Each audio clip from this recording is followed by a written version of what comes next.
गायत्री महामंत्र, जिसको के भारतीय धर्म और संस्कृति का प्राण कहना चाहिए। कितना बड़ा मंत्र! पुराने समय में हम इसकी महत्ता जानते थे और समझते थे। तब ये हथियार, ये हमारा भंडार दोनों ऐसे थे जिसको पाकर के हम जगत गुरु बने, चक्रवर्ती, शासक बने, स्वर्ण संपदाओं के स्वामी बने। ये एक ही हथियार हमारे पास ऐसा था कि जिससे हमने अपनी सारी संकटों और मुसीबतों और विपत्तियों को दूर कर लिया। ऐसा है ये गायत्री मंत्र, जिसके लिए हमने अपना सारा जीवन समर्पित कर दिया और हमारी लंबी जिंदगी से बीत गई। इसको वेद माता कहते हैं। ये ज्ञान की भंडार है, वेद माता, देव माता और विश्व माता। ये अकेले हिंदुओं की नहीं है, इसमें सारे के सारे विश्व के जितनी भी जातियां हैं, धर्म हैं, समाज हैं, संस्कृतियां हैं, सब इसी के अंतर के नीचे छिपी हुई हैं। ऐसी है ये गायत्री मंत्र, जिसकी महत्ता का कहना मेरे लिए संभव नहीं है। ब्रह्मा जी ने 4 मुखों से 4 वेदों में इस गायत्री का व्याख्यान किया, लेकिन वो समग्र न हो सका। इसलिए फिर अन्य ग्रंथ लिखे गए, उपनिषदें लिखी गई, दर्शन लिखे गए, आरण्यक लिखे गए, ब्राह्मण लिखे गए, 18 पुराण लिखे गए। ये सब कुछ लिखे गए, लेकिन गायत्री का उद्देश्य पूरा न हो सका, उसकी व्याख्या पूरी न की जा सकी। फिर व्यक्तियों ने की, देवताओं ने गायत्री की व्याख्या की, पर वो न कर सके। 24 ऋषियों ने गायत्री की उपासना की व्याख्या की, पर वो न कर सके। 24 महाशक्तियां हैं गायत्री की, 24 अक्षर गायत्री के, 24 देवता, 24 देवियां, ये भी अपूर्ण ही रह गए। दत्तात्रेय ने 24 गुरु बनाए थे, वो भी इन 24 गायत्री के अक्षर ही थे। ये महामहिमा से भरी हुई गायत्री है। जब ऐसी महिमा भई है, तब उससे सब लोग क्यों नहीं लाभ उठा पाते? आपने क्यों नहीं लाभ उठा पाया? आप गायत्री मंत्र का जप करते हैं, लेकिन लाभ क्यों नहीं उठा पाते? इसलिए नहीं उठा पाते कि इसके साथ में 3 विधियाँ जुड़ी हुई है, 3 कवच, कीलक और अर्गल जुड़े हुए हैं। इनको तीनों को मिला देते हैं तो आपकी बात पूरी हो जाती है। जब आप मिलाते नहीं है तो बात अधूरी हो जाती है। क्या 3 बातें? उपासना 1, साधना 2, आराधना 3। उपासना क्या किसे कहते हैं? उपासना उसे कहते हैं जिसमें कि भगवान के प्रति कि आदमी अपने आप को समर्पण करता है, समीप बैठता है। भगवान आपने देखा नहीं है तो भगवान का प्रतीक एक और है, इसको हम गुरु कहते हैं। गुरु मंत्र है ये गायत्री मंत्र। गायत्री मंत्र किताब में से अगर आपने पढ़ लिया है, याद कर लिया है और उसको बोलने लगे हैं, जप करने लगे हैं, तो वो लाभ प्राप्त नहीं हो सकता। दीपक को जलाने के लिए माचिस की आवश्यकता होती है। माचिस अगर आपके पास नहीं है तो दीपक में घी भरा हुआ हो 1, दीपक में रुई भरी हुई हो 2, ये सब हो तो तभी आप वो लाभ नहीं उठा पाएंगे जो को उठाना चाहिए। माचिस से या कहीं से भी मोमबत्ती से, आग से उस दीपक को प्रज्वलित करना पड़ेगा। बड़े से बड़े काम उन्होंने हमें सौंपे और उन बड़े से बड़े कामों को पूरा करके हमने दिखा दिया। कैसे दिखा दिया? हमने दिखाया नहीं, वास्तव में परोक्ष रूप से जो सत्ता काम कर रही थी, उस परोक्ष सत्ता ने ये काम किया। इसीलिए ये गायत्री ने जो उसकी शक्ति थी, जो इसके चमत्कार थे, हमने देखे हैं और लोगों को दिखाए हैं। हमारे जीवन में क्या क्या काम हुआ है, ये इसका ब्यौरा आपको मालूम है और मालूम होना चाहिए। सारा ब्यौरा मालूम है? सारा ब्यौरा नहीं मालूम है आपको, थोड़ा सा मालूम है, थोड़ा सा ही काफ़ी है, उससे आपको संतोष हो जाना चाहिए। गायत्री शक्तिशाली है। बाकी रह गया है, बाकी भी रह गया है, बाकी जो रह गया है उसको आप सुनेंगे तब, तो आपको जानकारी तब मिलेगी जब दुनिया में हम नहीं होंगे। अभी तो आप ये भी कह सकते हैं कि अपनी सेकी मारने के लिए, प्रशंसा करने के लिए, लोगों को सामने अपना बड़प्पन दिखाने के लिए बात कर रहे हैं। इसलिए जो बातें आपको मालूम है, जो आप जानते हैं, जो आपने जान ली है, जिनकी परीक्षा कर ली है, वही बातें काफ़ी है इस बात के लिए गायत्री मंत्र शक्तिशाली है। और ये बात भी आपको जानकारी में रहनी चाहिए कि न केवल शक्तिशाली है, बल्कि ये चमत्कारी भी है। न केवल चमत्कारी भी है, बल्कि मनुष्य को देवता बनाने वाला भी है।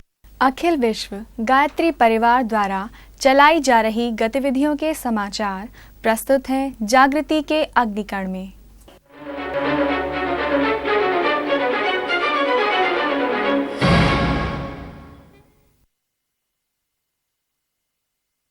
नमस्कार, अखिल विश्व गायत्री परिवार के समाचारों में आपका स्वागत है। पिछले दिनों गायत्री तीर्थ शांतिकुंज में विशेष कार्यकर्ता गोष्ठी का आयोजन किया गया। इसके अंतर्गत कार्यकर्ता पाथेय विषय पर बोलते हुए डॉक्टर प्रणव पंड्या जी ने कहा कि साधना के क्षेत्र में आगे बढ़ने के लिए साधक का आहार सात्विक होना चाहिए। साथ ही नियमित ध्यान का अभ्यास करने से मन की चंचलता कम होती है। साधक को ईश्वरीय गुणों का चिंतन मनन करना, निश्चिंता का भाव रखना और आसक्ति भाव का त्याग करना चाहिए। आध्यात्म विज्ञान के प्रखर वक्ता के रूप में ख्याति प्राप्त डॉक्टर प्रणव पंड्या जी ने सच्चे शिष्य के गुणों का उल्लेख करते हुए कहा कि उसमें इहलोक व परलोक में इच्छाओं का त्याग, गुरु के प्रति निष्ठापूर्वक समर्पण, सद्ज्ञान पाने की तीव्रतम इच्छा, सत असत का विवेक और अंतरंग व बहिरंग को संयमित कर महाशक्ति बनने की उत्कट इच्छा होनी चाहिए। शांतिकुंज व्यवस्थापक श्री गौरीशंकर शर्मा ने वर्ष भर में किए गए उल्लेखनीय कार्यों का ब्यौरा प्रस्तुत किया। उन्होंने कहा कि नोएडा, कोलकाता, हैदराबाद में गायत्री चेतना केंद्र के रूप में शांतिकुंज के सशक्त उपकेंद्र विकसित किए गए हैं। उन्होंने कहा कि शांतिकुंज के उपकेंद्रों से साधना, नारी जागरण, ग्राम्य विकास, स्वच्छता अभियान, आपदा प्रबंधन आदि जैसे रचनात्मक कार्यक्रमों के प्रशिक्षण चलाए जा रहे हैं। 4 जनवरी को गायत्री तीर्थ शांतिकुंज में 5 दिवसीय कार्यशाला आयोजित की गई। इसमें देव संस्कृति विश्वविद्यालय के 6 मासीय योग विज्ञान, धर्म विज्ञान तथा समग्र स्वास्थ्य प्रबंधन जैसे पाठ्यक्रम पूरा कर चुके लगभग 60 छात्र छात्राओं ने भाग लिया। प्रशिक्षण प्राप्त कर ये विद्यार्थी 3 माह तक इंटर्नशिप के लिए देश के विभिन्न क्षेत्रों में शांतिकुंज द्वारा बनाए गए उपकेंद्रों में जाएंगे। पीसीआई लखनऊ के निकट बाबूखेड़ा गांव में एक प्राथमिक विद्यालय गायत्री परिवार द्वारा संचालित है। बाबूखेड़ा गांव जो अत्यंत पिछड़ा हुआ है, इस गांव को विकसित करने के लिए भारत पेट्रोलियम की ओर से एक प्रयास किया गया, किंतु असफल होने के बाद गायत्री परिवार को इसको विकसित करने की जिम्मेदारी दी गई। गायत्री परिवार ने यहाँ मां भगवती प्राथमिक विद्यालय तथा भगवती प्राथमिक चिकित्सालय की स्थापना की। तो संस्कारिता को विकसित करने के लिए एक प्रज्ञापीठ का संचालन किया जा रहा है। इस विद्यालय में नियमित रूप से कक्षाएं भी चल रही हैं। धीरे धीरे गांव के लोग अपने बच्चों को विद्यालय भेजना प्रारंभ कर रहे हैं। इस कार्यक्रम से खुश होकर गांव के लोग कहते हैं कि गायत्री परिवार के द्वारा जो शिक्षा हमारे बच्चों को दी जा रही है, उससे हमारे बच्चों का भविष्य अच्छा दिख रहा है। साथ ही ग्रामवासी गायत्री परिवार के स्वच्छता, स्वास्थ्य, नशा उन्मूलन, कुरीति उन्मूलन जैसे कामों में विशेष रूप से सहयोग देने को तैयार दिखते हैं। गायत्री शक्तिपीठ के मुख्य प्रबंध ट्रस्टी मेजर विजय कुमार खरे, श्री पंकज तिवारी आदि के योगदान की गांव के लोगों ने मुक्त कंठ से प्रशंसा की। स्वच्छता अभियान के बाद गांव में ही एक कार्यक्रम रखा गया, जिसमें भारत पेट्रोलियम के निदेशक श्री S.A. नारायण ने भाग लिया। श्री नारायण ने गायत्री परिवार के इस कार्य की सराहना की और अपना पूरा सहयोग और समर्थन देने की घोषणा की। वसंत आध्यात्मिक साधना का पर्व है, उत्साह, उमंगों एवं प्रेरणाओं का पर्व है। यह हमारे आराध्य का पावन आध्यात्मिक जन्मदिन है। आज ही के दिन उनके गुरु प्रकाश पुंज के रूप में अवतरित हुए थे। साथ ही आज विद्या की देवी मां सरस्वती का अवतरण दिवस है। यह उद्गार शांतिकुंज प्रमुख श्रद्धेय शैल जी ने युग ऋषि पंडित श्रीराम शर्मा आचार्य जी के आध्यात्मिक जन्म दिवस, वसंत पंचमी एवं गणतंत्र दिवस मनाने आए हजारों परिजनों के बीच में शांतिकुंज के मुख्य सभागार में व्यक्त किए। यूँ तो नए साल मनाने के बहुत तरीके हैं। कोई किसी नाम से बुलाता है, कोई किसी नाम से बुलाता है, कोई सन के नाम से बुलाता है, कोई विक्रमी संवत के नाम से बुलाता है, कोई शक संवत के नाम से, कोई ईस्वी के नाम से, कोई बौद्ध के नाम से, कोई फसली, अरबी, बहुत सारे नाम हैं। लेकिन मेरा ख्याल है जब कभी भी आध्यात्मिक संवत्सर मनेगा तो एक ही रूप में मनेगा और उसका नाम है बसंत। ये बसंत एक आध्यात्मिक साधना है। ये जब उतरती है श्रद्धा के रूप में उतरती है, एक उत्साह के रूप में उतरती है।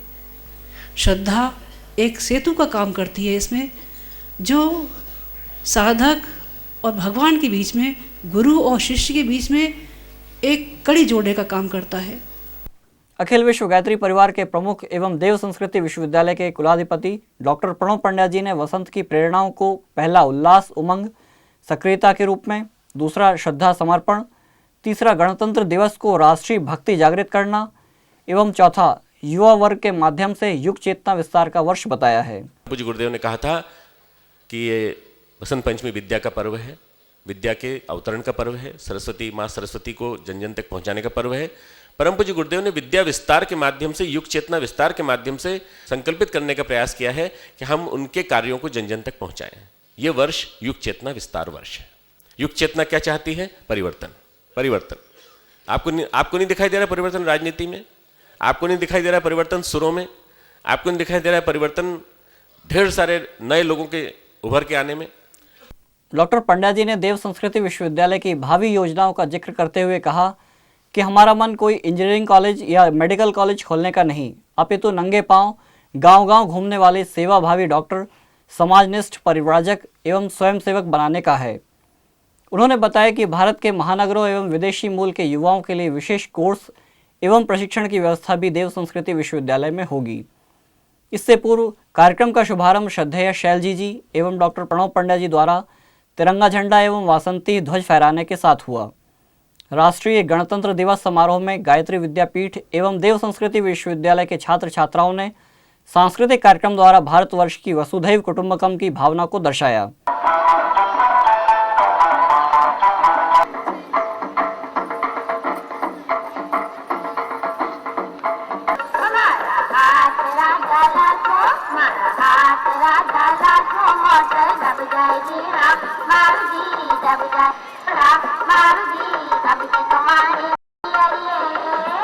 कार्यक्रम में उपस्थित हजारों लोगों ने 26 जनवरी 2001 के गुजरात भूकंप में शहीद हो गए लोगों को श्रद्धांजलि देते हुए 2 मिनट का मौन रखा। वसंत पर्व के अवसर पर शांतिकुंज का हिंदी वेबसाइट www.awgp.org का शुभारंभ किया गया।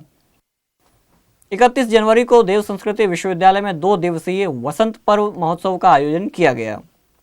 इस पर्व महोत्सव में महान स्वतंत्रता संग्राम सेनानी एवं गायत्री परिवार के जनक वेद मूर्ति तपोनिष्ठ पंडित श्रीराम शर्मा आचार्य जी के जीवन पर आधारित सेमिनार, राष्ट्रोपयोगी समाजोत्थान जैसे विषयों पर आधारित व्याख्यानमाला, प्रेरणाप्रद सांस्कृतिक कार्यक्रम, कविता पाठ, प्रज्ञा गीत, अंताक्षरी, क्विज शो जैसे कार्यक्रम आयोजित किए गए।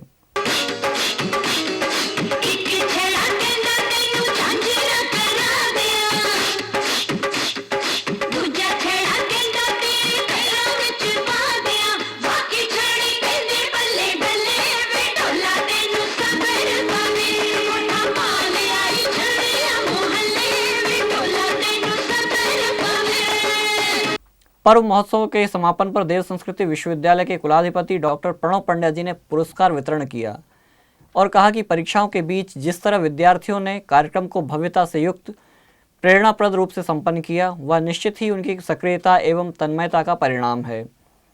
डॉक्टर पंड्या जी ने कहा कि जिस तरह प्राचीन गुरुकुलों में विद्यार्थियों के विकास के लिए पढ़ाई के अलावा उन्हें स्वावलंबन, कला आदि विषयों पर भली भांति शिक्षण दिया जाता था, उसी परंपरा का निर्वाह करते हुए यहाँ भी यह कार्यक्रम चलाया जा रहा है, जिससे निश्चित ही विद्यार्थियों के सर्वांगीण विकास में मदद मिलेगी।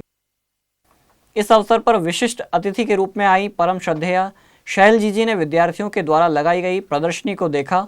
विभिन्न संकायों के छात्र छात्राओं ने अपने अपने विषयों से संबंधित महत्वपूर्ण जानकारी दर्शाने के लिए एक प्रदर्शनी लगाई। धर्म विज्ञान, योग विज्ञान, होलिस्टिक मैनेजमेंट, मनोविज्ञान, आयुर्वेद आदि संकायों के विद्यार्थियों ने बड़े उत्साहपूर्वक भाग लिया।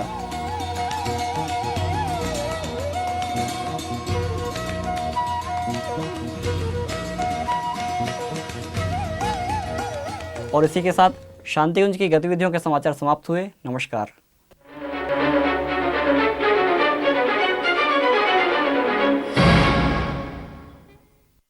गुरु का ज्ञान इंद्रिय ज्ञान तक सीमित नहीं, उन्हें ब्रह्म ज्ञान प्राप्त होता है जो देश काल की सीमाओं से परे होता है। उनकी अंतर्दृष्टि विकसित होती है, अतः वह हमारे भूत, वर्तमान, भविष्य को जान सकते हैं। ईश्वरीय शक्ति उनके माध्यम से काम करती है। यही कारण है कि उनके सत्संग और संपर्क से हर व्यक्ति अपने व्यवहारिक एवं आध्यात्मिक समस्याओं के निदान पाता है। कुछ इसी तरह के परम पूज्य गुरुदेव से जुड़े संस्मरण प्रस्तुत हैं अगले स्तंभ सुरभित स्मृतियों में। मैं उन दिनों युग निर्माण योजना मथुरा में था। ये वर्ष 1968-69 की बात है। गुरुदेव जी, वंदनीय माता जी वहीं रहा करती थीं। मेरे पिताजी मुझसे मिलने के लिए मथुरा आए हुए थे।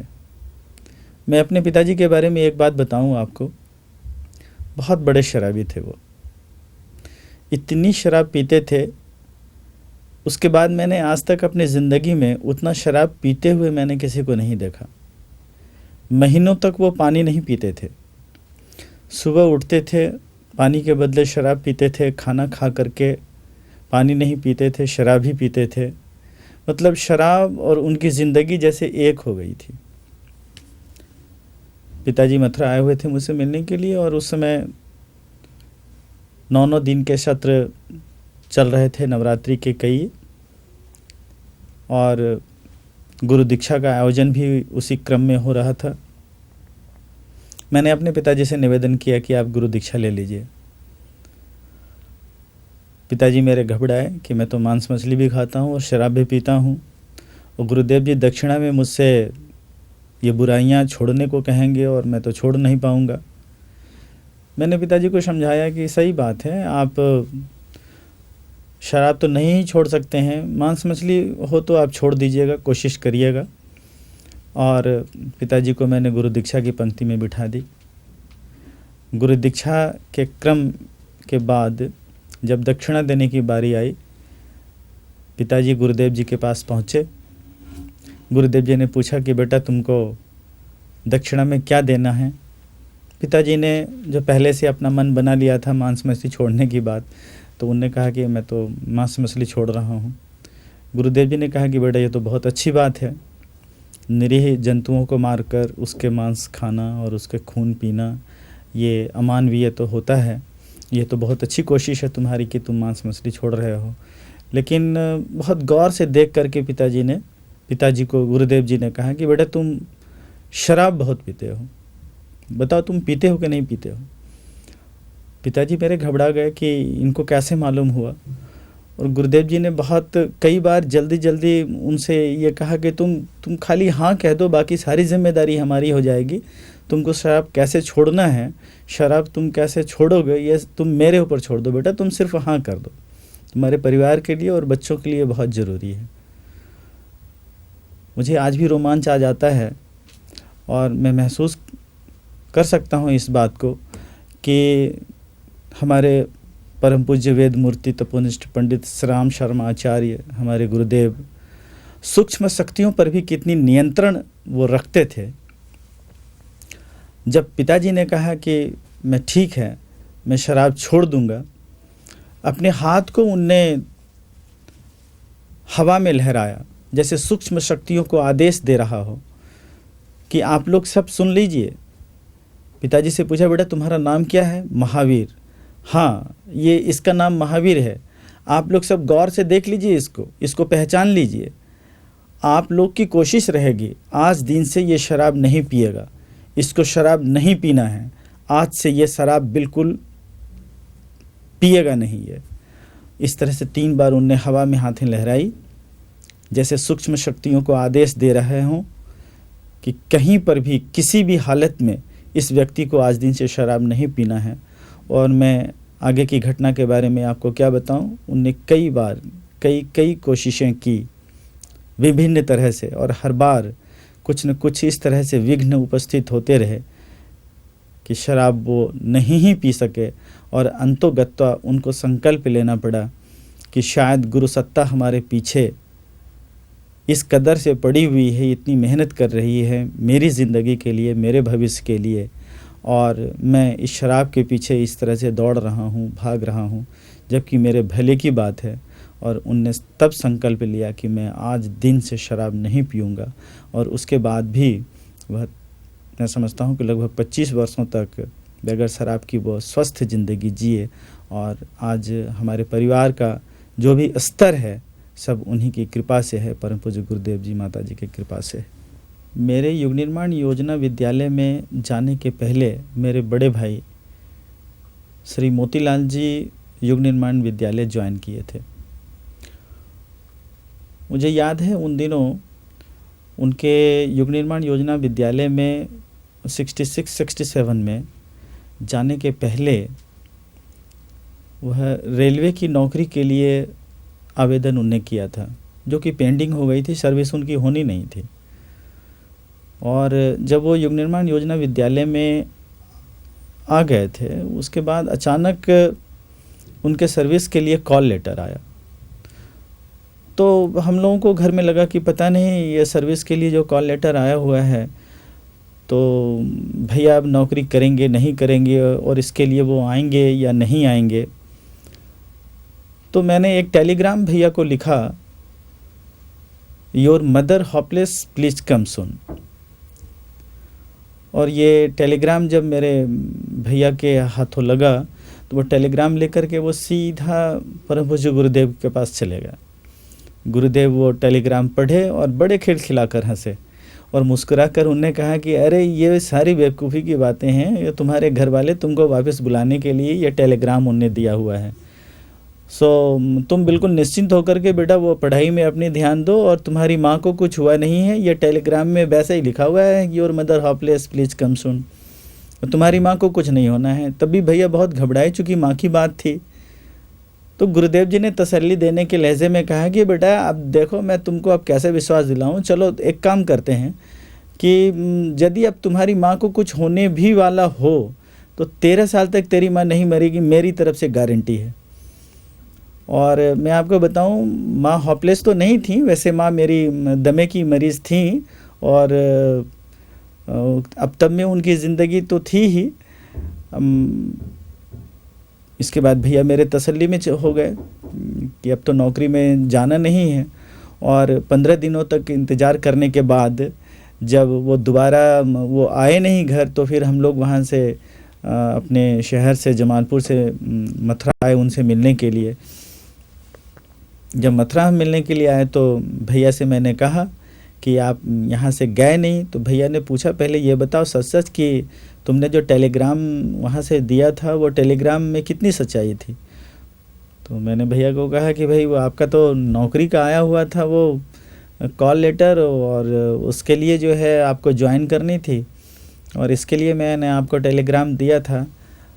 तो भैया ने कहा कि जब ही तो हम गुरुदेव जी को देने के लिए गए ये टेलीग्राम, तो उनने कहा कि भाई तुम्हारी माँ को कुछ हुआ नहीं है, फिजूल का तुम परेशान मत हो, तुम अपनी पढ़ाई लिखाई में ध्यान दो।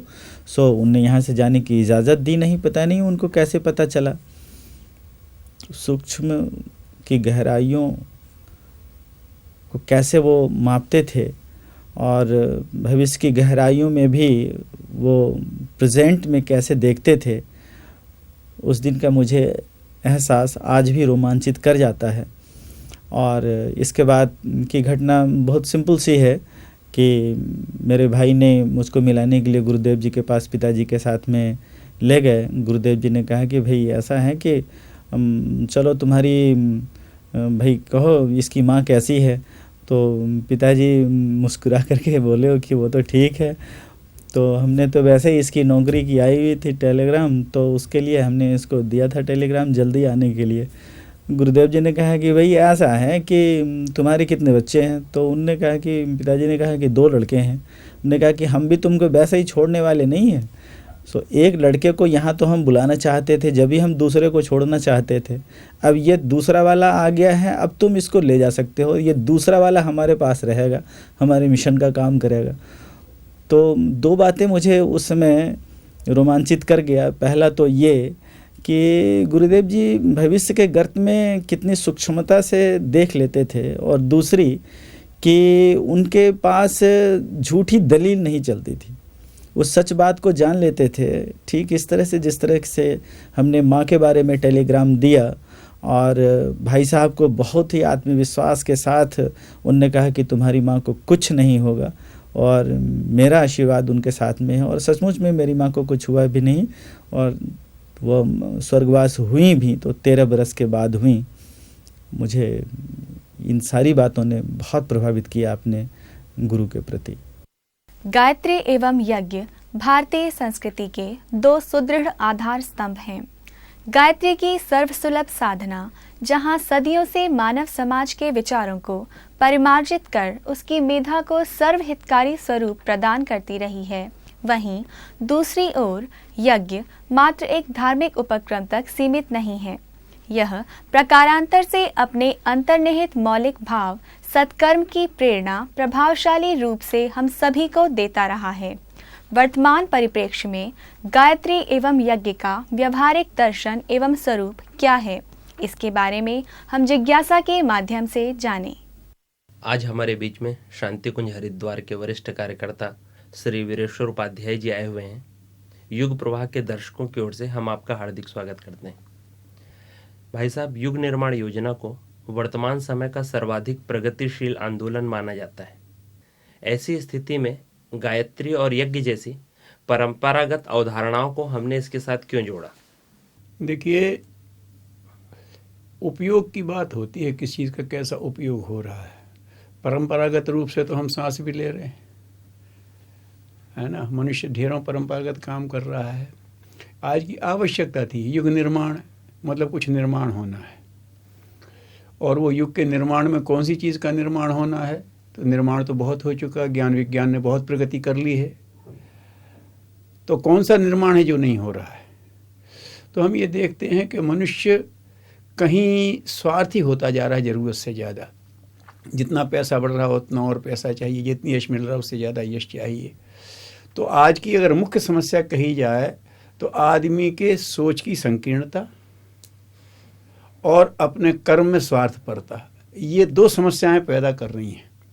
अगर इनका समाधान हो जाए तो इतने साधनों के बीच तो क्या कहना है, बहुत अच्छा हुआ। जब सतयुग था तब साधन कम थे, लेकिन लोगों की भावना, मानवीय संवेदना ज़्यादा थी, इसलिए वो सतयुग था। तो आज आचार्य श्री ने, परम पूज्य गुरुदेव ने, आचार्य श्री राम शर्मा जी ने ये पाया कि हम पत्ते पहुँचते फिरें तो काम नहीं चलेगा, जड़ को ही सींचा जाए। तो मनुष्य के चिंतन में संकीर्णता हटे और मनुष्य के आचरण में स्वार्थपरता हटे। स्वार्थ कोई बुरा नहीं है, लेकिन वो संकीर्ण स्वार्थपरता की तरफ ना जाए। तो जो चिंतन की हमारी विशालता है, व्यापकता है, उसका प्रतीक गायत्री मंत्र है। हम उसमें प्रार्थना करते हैं, भगवान हम सबको आप सही मार्ग पर चला दो। अकेले के लिए नहीं पूछ रहा आदमी, ठीक है ना। तो उसमें एक व्यापकता का है, हम सबका हित चाहते हैं। और मंत्र का प्रभाव भी है कि वो सद्बुद्धि देता है। उसे वेद माता इसीलिए कहा गया है कि वो वास्तविक ज्ञान से संबंध जोड़ता है। तो जब आदमी का एक दफ़े तो सोच अच्छा हो गया, फिर अच्छे सोच से कर्म करेगा, तो फिर उसके अंदर जनहित, राष्ट्रहित, व्यापक हित, व्यक्तिगत स्वार्थ और सुख की अपेक्षा सामूहिक स्वार्थ और सामूहिक हित को महत्व देने लगे आदमी। इस तरह के कर्म का अभ्यास भी जरूरी है। तो अच्छे कर्म का अभ्यास है यज्ञ, और अच्छे चिंतन के लिए अपने आप को तैयार करना है गायत्री। तो इस रूप में गायत्री और यज्ञ को लिया है और यही व्याख्या की है। लोग कहते तो हैं कि ऐसा नहीं हो रहा है, लेकिन वो डेवलपमेंट कैसे हो, उसकी रेगुलर कोर्स ऑफ एक्सरसाइज तो चाहिए ना, एक नियमित क्रम चाहिए ना विकास का। तो ये नियमित विकास क्रम के लिए बुद्धि का विकास और आचरण का विकास, इस हिसाब से गायत्री और यज्ञ को लिया गया है। जैसा कि आपने बताया कि जो गायत्री मंत्र है, गायत्री सद्बुद्धि की देवी है, तो क्या केवल गायत्री मंत्र के जाप से ही व्यक्ति की बुद्धि सन्मार्गगामी हो सकती है? यहाँ देखिए, दो बातें इसमें आपके प्रश्न में मुख्य हैं, जिस पर ध्यान देना है। एक है मंत्र और एक है जप। मंत्र जब होता है तो वो मन के योग से ही बनता है। हमारे यहाँ उपनिषद के बिना मंत्र के मन के संयोग के मंत्र ही नहीं बनता। लोग समझते हैं अक्षर का नाम मंत्र है, अक्षर का नाम नहीं है। अक्षर मंत्र को बनाने में सहयोग देता है। और हमारे यहाँ तो उपनिषद ने कहा कि ऐसा कोई अक्षर नहीं जो मंत्र की तरह प्रयोग नहीं हो सकता, लेकिन उसके साथ भाव होना चाहिए। जैसे मैं आपका स्वागत करूं तो शब्द उसमें हमारे स्वागत के भाव को आप तक पहुंचाएंगे, उसकी प्रतिक्रिया होगी। लेकिन उस समय आप हमारा चेहरा देखें, चेहरा सपाट है तो आप चौंकेंगे, और चेहरे पर तनाव है तो फिर आप हमारा स्वागत स्वीकार नहीं करेंगे। ये हुआ इसका भाव संयोग। तो केवल शब्द की बात है, उसकी बहुत सीमित शक्ति है, लेकिन भाव से जुड़ जाने के बाद उसकी शक्ति बहुत अधिक हो जाती है। तो मंत्र बनता ही जब भाव हो। अब गायत्री मंत्र में जब आदमी ये भाव लेकर के चले कि हे भगवान हम सबको सन्मार्ग के रास्ते पर चला दो, हमको सद्बुद्धि के अच्छे मार्ग पर चला दो, ये भाव है, तो फिर मंत्र बनेगा। कहते हैं उल्टा नाम जपत जग जाना, तो उनका भाव ही प्रधान था वाल्मीकि जी का, जिन्होंने छोटे से शब्द को वो बना दिया मंत्र में। तो अगर मंत्र का जप कर रहे हैं तो आपका मनोयोग तो जरूरी है, अब आता है जप क्यों करते हैं।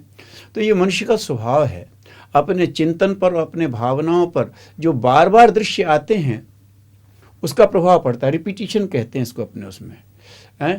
तो ये क्या करता है, टेलीविज़न आप देखिए, ढेरों एडवर्टाइजमेंट ऐसे जिसमें कोई रेशनैलिटी नहीं है ना। आप अमुक टूथपेस्ट करेंगे तो सब लोग आपके साथ नाचेंगे थिरकेंगे, कोई उसमें रियलिटी नहीं है, लेकिन वो बार बार रिपीट हो रहा है तो बच्चे को मन पर एक प्रभाव पड़ता है। तो आदमी स्वयं अपने लिए कहते बाहर का वातावरण खराब है तो रहने, तो अपना एक वातावरण बनाओ, एक शानदार वातावरण अपने चिंतन में बनाओ जिसमें आपको यही लग रहा है कि बार बार नहीं, कोई दिव्य चेतना हमें मदद करेगी और हम अपने संकल्प की ओर बढ़ेंगे और भगवान हमको सबको सद्बुद्धि दे दो।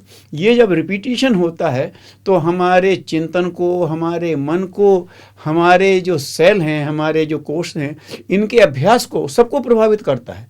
तो ये करते करते जब रिपीटिशन होता है आदमी का तो वो कुछ का कुछ हो जाता है आदमी का। तो इसलिए मनोयोग के साथ जब की बात होती है और एक साइकिल फॉर्म हो जाता है। जैसे आप यूँ कुछ फेंकें लेकिन ज़्यादा ज़ोर से नहीं फेंक सकते, लेकिन घुसना होता है, आप घुमा के फेंकते तो बहुत दूर तक जाता है। तो ये हम अपने ही लाइफ साइकिल में जब किसी मंत्र को बहुत देर तक घुमाते तो उसमें बड़ा वेग आ जाता है ना। हम फेंक सके हैं लेकिन किसी चीज़ में घुमा करके फेंकते हैं दूर तक जाता है। तो इस तरह का इसका है। तो जप का ये प्रभाव है। तो आदमी मनोयोग के साथ जप करेगा तो प्रभाव निश्चित है।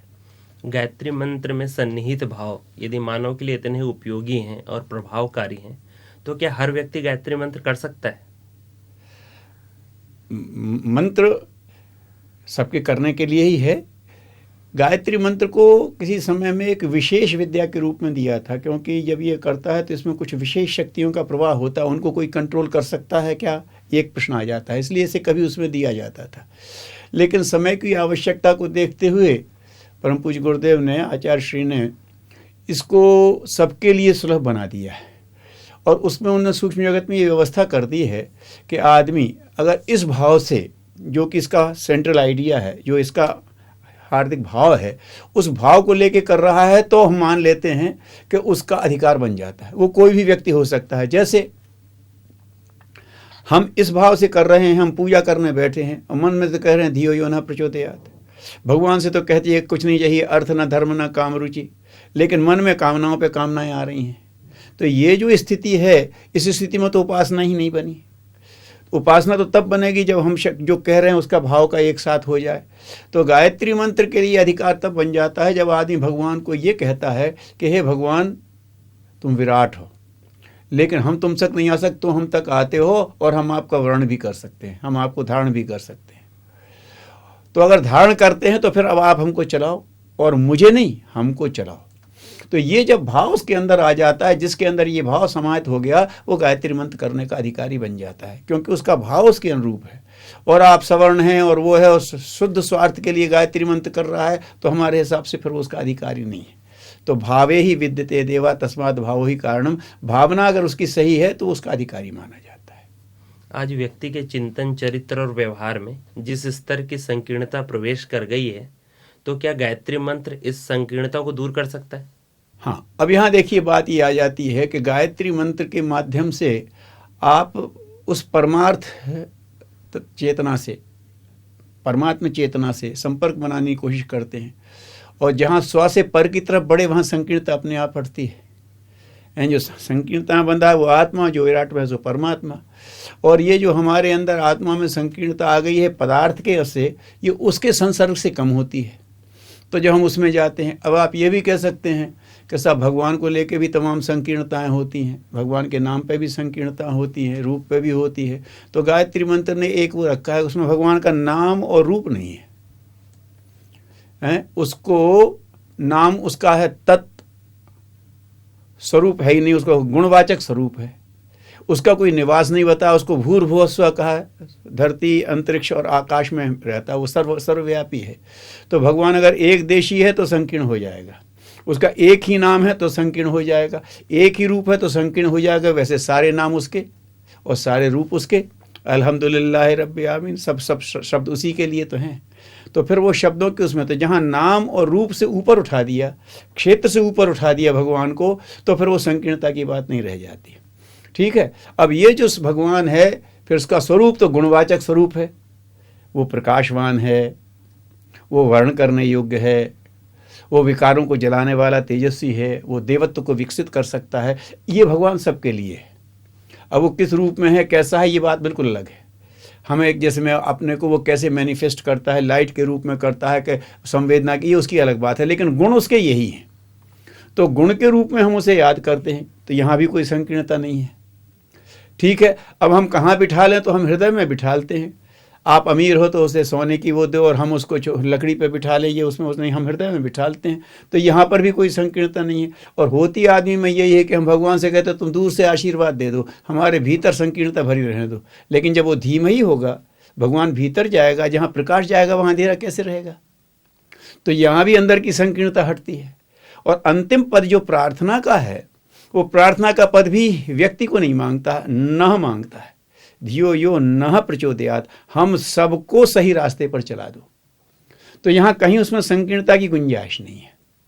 ये जो वर्ग है, तो ये एक ऐसा, और जब इस भाव से आदमी नियमित रूप से जब करता है, बार बार उस भाव को सोचता है, उसमें अपनी तरंग छोड़ता है, तो वो जो है कि अपने कॉस्मोस से, अंतरिक्ष से उसी तरह की चेतनाओं को फिर वो आमंत्रित करता है। जैसे हमारे अंदर हमारा जिस तरह का हमने सर्किट अपने अंदर टेलीविज़न पर या रेडियो पर ट्यून कर दिया, तो वो वैसी को टेक करने लगता है। तो ये हमारे भीतर एक ऐसी डिवाइन रिसेप्टिविटी, एक दिव्य ग्रहणशीलता पैदा कर देता है गायत्री मंत्र। उससे फिर उसी तरह के तत्व हमारे अंदर आना शुरू हो जाते हैं। और ये कहीं उसमें नहीं है, संकल्प से हो जाता है ये चीज़ का। गांधी जी अंग्रेजों के समय में थे और हरिश्चंद्र को नहीं देखा था, सिर्फ नाटक देखा था, लेकिन उनका मन ग्रहणशील हो गया तो हरिश्चंद्र का प्रभाव आ गया उनके अंदर।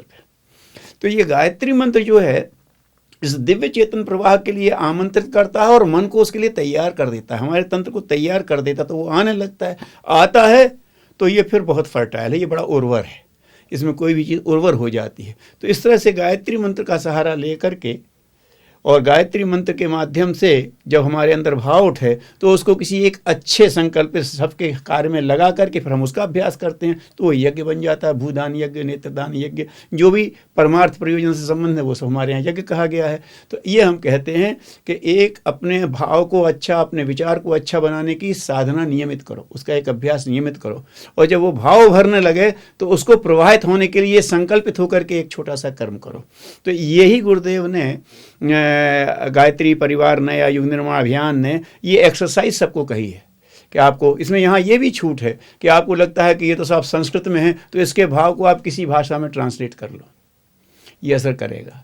और ये मैं अपनी बात भी नहीं कर रहा हूँ, थियोसॉफिकल सोसाइटी अंतर्राष्ट्रीय संस्था है और उसमें उनके एक हुए हैं दिव्य दृष्टि संपन्न व्यक्ति पादरी लेडबिटर। उन्होंने भारत समाज पूजा का जो उनकी थियोसॉफी की पूजा होती है उसमें लिखा है कि गायत्री मंत्र एक ऐसा मंत्र है कि इसके भाव को किसी भी भाषा में अनुवादित करो तो भी ये प्रभाव करता है। तो ये भी छूट है कि ये जो भाव सेंट्रल आइडिया जो गायत्री मंत्र में है, जो केंद्रीय भाव इसमें है, इसको किसी भी भाषा में करके आदमी करे तो भी हो सकता है।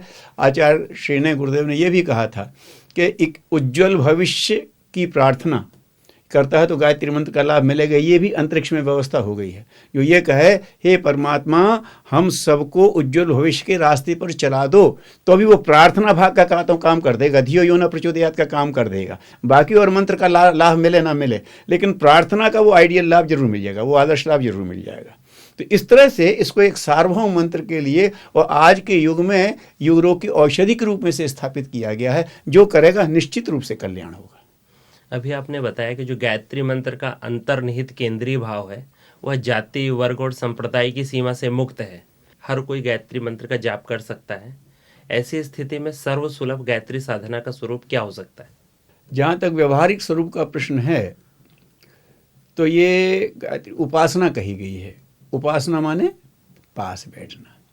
अब आप किसी श्रेष्ठ व्यक्ति के पास बैठने गए तो कैसे जाएंगे? पहले तो उसकी एक तैयारी होती है। अगर आप खेलने जा रहे हैं तो पहले आप सीधे खेलेंगे नहीं, आपको पहले वार्म अप करना पड़ेगा। अगर आप गाना जाने रहे हैं तो थोड़ा आपने स्वर को संधान करना पड़ेगा, उसके लिए अपने को अनुरूप बनाना पड़ता है।